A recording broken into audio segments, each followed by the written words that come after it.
How long does it take to get heat adapted? How long does it last?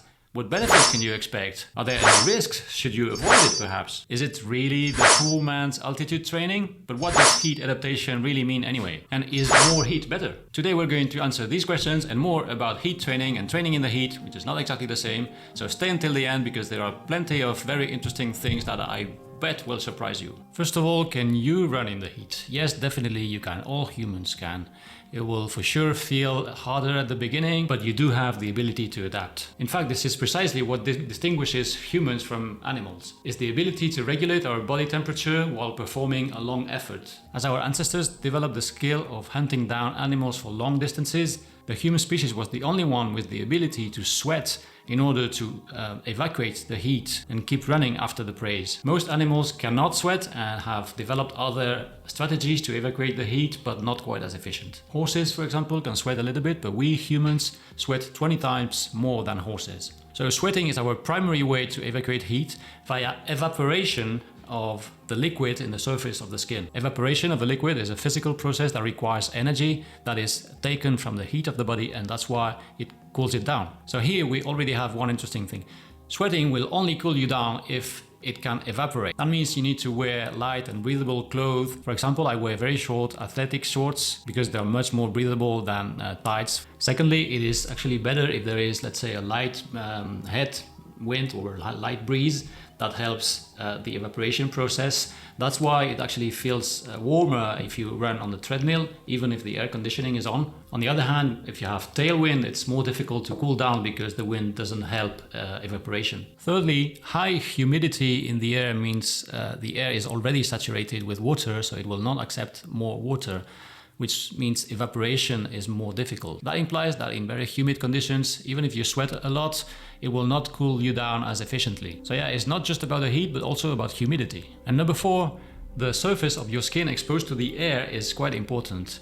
So that's why smaller and skinnier people have naturally a higher percentage of exposed skin, which makes it easier to cool down than bigger people. It's the same kind of phenomenon that happens in races when you see runners drink from the bottle and then spill a remainder of the bottle on the top of the head in an attempt to cool them down. It doesn't really work by direct contact of the water. It doesn't matter if it's cold water, it doesn't make much of a difference. Rather, it works by getting your skin wet and the evaporation of the water on your skin in the following minutes. Now try to be clever, don't spill the water on your hair or your cap, because then it will quickly drain away and will not have time to reach your skin and then evaporate.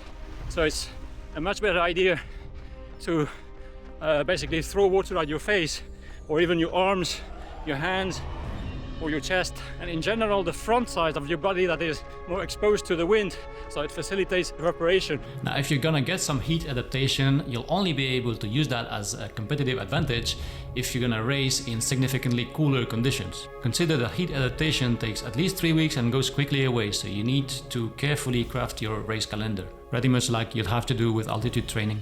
On the other hand, if you get heat adapted because it's summer and it's just hot where you live, then you have no competitive advantage compared to other runners if you race a local race, not even compared to your own self in the winter. Getting adapted to the heat requires 3 weeks approximately of really running in the heat almost every day and basically living in the heat. So a 1 week training camp in the heat won't be enough. Now how much heat do you need?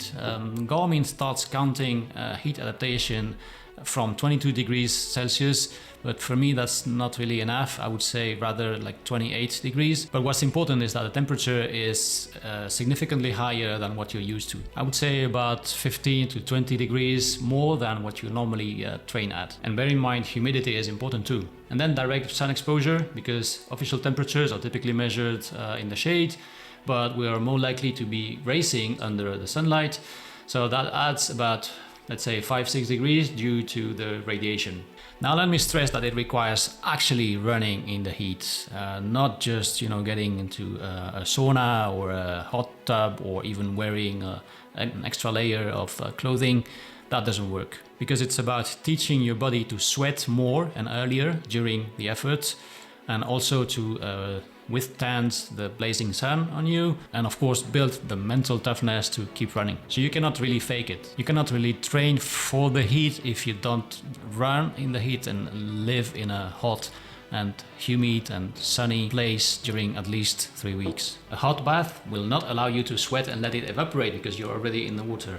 So it doesn't work, and it may even be counterproductive because then you're teaching your body that sweating is not the proper way to cool you down. Running with a lot of clothes on is also not a good idea because it's likely not breathable enough and it won't evaporate properly.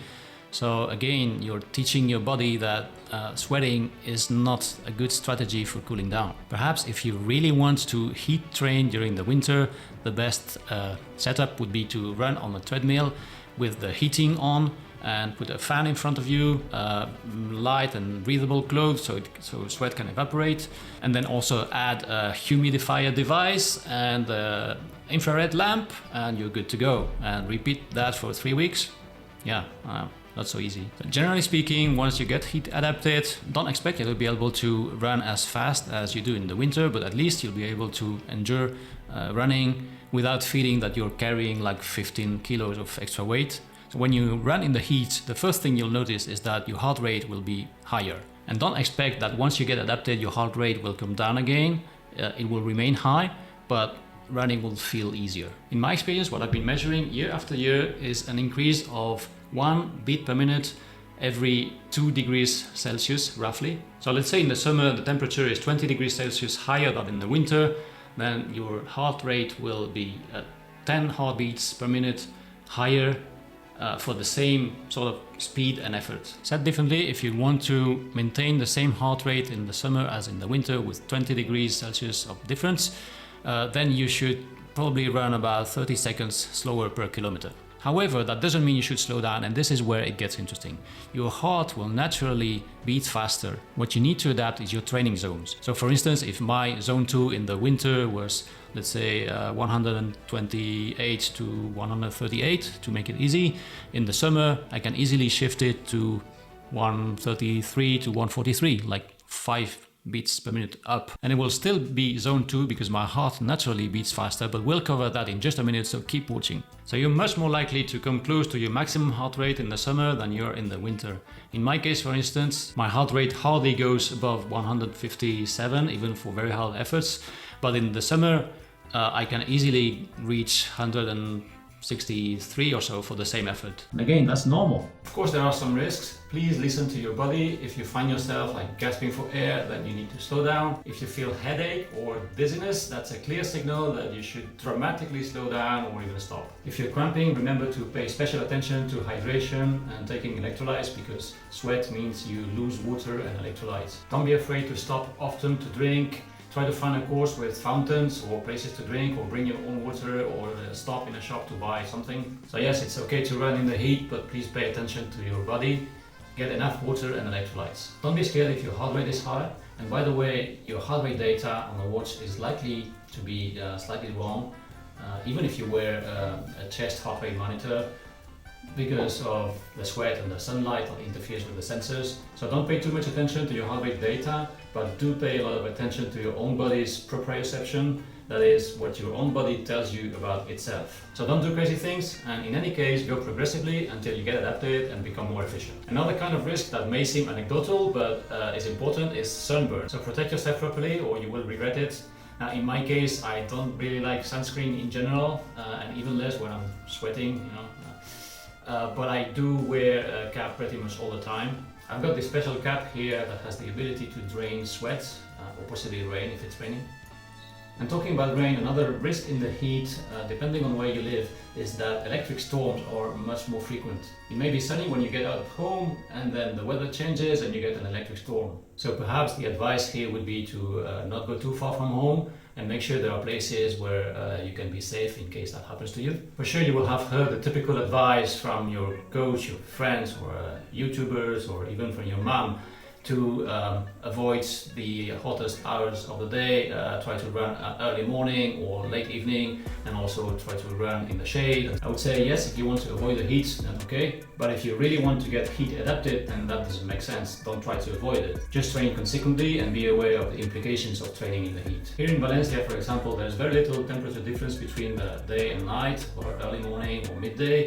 The temperature is quite stable and it only cools down a little bit at night. However, sunlight also plays a role. Direct exposure to the sun at midday means 5 to 6, 7 degrees more that due to the radiation, even though the air temperature is the same in the sunlight as in the shade. So if you want to adapt to sunlight, then you know what to do. On the other hand, humidity is typically higher early morning or late evening, or even higher at night. So then your body's cooling system is not as efficient, which means that the advice of running early morning or late evening is not so obvious, because one thing compensates the other. Firstly, heat adaptation means that your body has adapted to, first of all, sweat more, and second of all, start sweating earlier in your workout. So for example, when you're not adapted, your body will start sweating perhaps 20 minutes after starting to run, and during that time it will overheat because it's not able to cool you down efficiently. But when you're adapted, it will start sweating after 3-4 minutes, and then, like I said, you'll essentially produce more sweat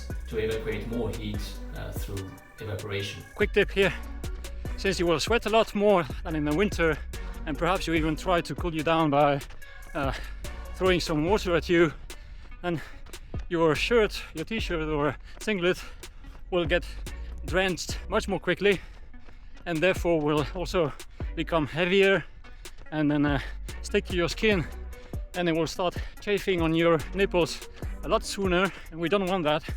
That's typically more of a concern in the marathon in the winter, but in the summer, in hot conditions, yeah, go race a fast 10k or even 5k, and then you tell me. In fact, yes, please tell me in the comments. So yeah, you know what to do. Just be aware of that. But secondly, sweating and evacuating the heat from your skin is not enough. You need to lower the temperature of your full body, not just the skin, and that's where the blood flow comes into play. Blood gets warm from the inside of your body and then transports the heat towards the outer layer of the skin, let's say, to get cooled down, and then circulates back. So pay attention here. The really interesting part of heat adaptation is that your blood becomes more watery, more liquid, by increasing the proportion of blood plasma. And that has two important effects. One, blood has a higher caloric capacity to transport heat calories away because it contains more water. And two, it becomes easier to pump it for the heart because it flows more easily. That is the most interesting part of heat adaptation. That means your heart will beat faster indeed, your heart rate will be higher, but it doesn't mean your heart is working harder to achieve that, because the blood is more liquid, more watery, and it's easier to pump it. That is crucial to understand, and therefore you should not be scared about having a higher heart rate in the summer. But what you should adapt is your training zones by shifting them a few beats higher, rather than adapting your speed to lower your heart rate. But now pay attention again. Since the blood is more liquid and the heart is pumping faster, that has the indirect side effect of bringing more oxygen to your muscles, because there is a higher flow of red blood cells. Not because there are more red blood cells or because each cell is able to carry more oxygen, but because they are flowing faster, okay? Now, it is true that there is a small increase in oxygen carrying capacity because some oxygen gets diluted in the watery part, in the plasma of the blood, but that's really marginal, and that is not what will make you benefit of heat training. And one more thing, shave your beard if you want to facilitate evaporation. Believe me, I've been there. And allegedly, the third important adaptation that shouldn't be neglected is more mental. It's the mental toughness that you build by running in the heat, by showing up every day, keep showing up, even though your brain screams at you that you should stay at home. So then, knowing what heat adaptation really is, can we say that it is similar to altitude training? Well, in some aspects it is. It requires about 3 weeks to adapt and then quickly disappears. It requires either moving to a hot and humid place or finding a race at much cooler temperature, which means timing is important and the logistics, just as for altitude training. And it may give you competitive advantage if you manage to race in the proper conditions and everything else is okay. But the way it works is very different. Altitude training stimulates your body to create more blood cells to carry more oxygen, so the blood becomes denser and less liquid, as altitude camps are typically in colder conditions because it's colder in the mountains. So after an altitude camp, you've got more red blood cells, but your blood is denser, so your heart has to work harder to pump it. Conversely, heat training works by making your blood more watery and easier to pump for your heart. So you will get a naturally higher heart rate and consequently more oxygen delivered to your muscles via higher blood flow. In terms of the mental toughness benefits, I'm not sure because I've never been in an altitude camp, but I tend to think that heat training should be more beneficial in terms of mental toughness. But let me know if you've been in both conditions. But in fact, interestingly enough, when you're adapted to the heat, your body's ability to cool down is not that interesting if you're gonna run in cooler conditions or race in cooler conditions. So it's the benefits do not come from your body's ability to cool down, but rather from the natural ability of your heart to pump the blood faster and therefore deliver more oxygen. So knowing that, we may ask the question, is more heat better? More humidity? More exposure? Good question. I haven't got a clear answer to this. I would say you need at least a minimum amount of heat exposure, humidity. There needs to be a minimum temperature difference between what you're used to and what you're training at. But my guess is that there is a limit to the process. More heat, more time will eventually result in smaller and smaller adaptations. So no need to run 3 hours every day in the Death Valley to get optimal adaptation. However, here's something to consider. So let's say you've been training at 35 degrees Celsius and you plan to race at 20 degrees. That will give you an advantage, right? Now let's say you've been training at 25 and you plan to race at 10.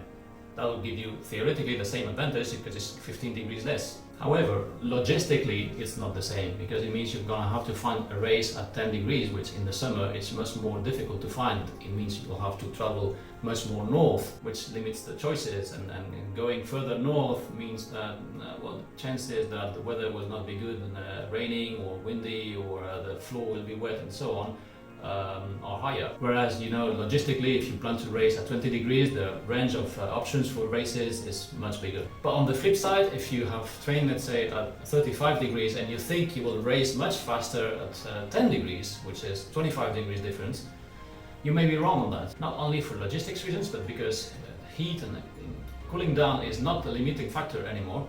And the other aspect, which is the fluidity of the blood, is going to be the same at 10 degrees or 20 degrees. So going to a race that is in much cooler conditions than what you've trained at won't give you that much of an added advantage. And at most you will come back with a good cold, like it happened to me in Berlin. I'm shivering, it's so cold right now. Now when you go race in cooler conditions, you won't need to cool down that much, so your heart rate will remain lower because it doesn't need to pump blood out to the skin. But in fact, this may be counterproductive because if your heart rate is lower, the flow of red blood cells and oxygen is lower, so your muscles are getting less oxygen than what they were used to during the training. Now, in theory, your muscles should demand more oxygen and your heart should be able to deliver that because it doesn't have to send the blood to the skin and can send it to the muscles instead. But to be honest, I'm not sure that happens so seamlessly without some kind of reverse adaptation. In general, your heart rate being lower doesn't mean you can run faster. You still need the same amount of energy for your muscles to thrust forward, bounce and so on. And the lower heart rate means less energy being delivered. So I've been heat adapting every summer here, basically because I have no choice. And I've raced several half marathons basically every year at the end of the summer in more northern latitudes in the hope of getting better performance. And I have to say the advantage was not so obvious. Perhaps because I didn't nail the timing, because I also combined a trip with the holidays, or perhaps the temperature difference was not big enough and I should have gone even further north, or perhaps I was just lacking proper training for my muscles because the heat implies that you're less likely to generate strong stimulus for your muscles as you would in the winter. So cardio wise you may be okay, but your muscles may be lacking some intensity in the training. So overall I haven't felt a great advantage when going far north to race in the summer. And in that sense I would say, in my personal perception and experience, heat training is a little bit overrated. Now I haven't tried altitude training, but I would guess the conclusions would be similar, as gains are very marginal, and it depends on nailing down all other factors, which is not easy to do. So I hope this video has answered all your questions about training in the heat and heat training. I'm sweating right now. Now, just because it's warm outside doesn't mean you should neglect warming up, which I cover in this video. And if you'd like to improve your running and practice some more efficient drills, then watch this one.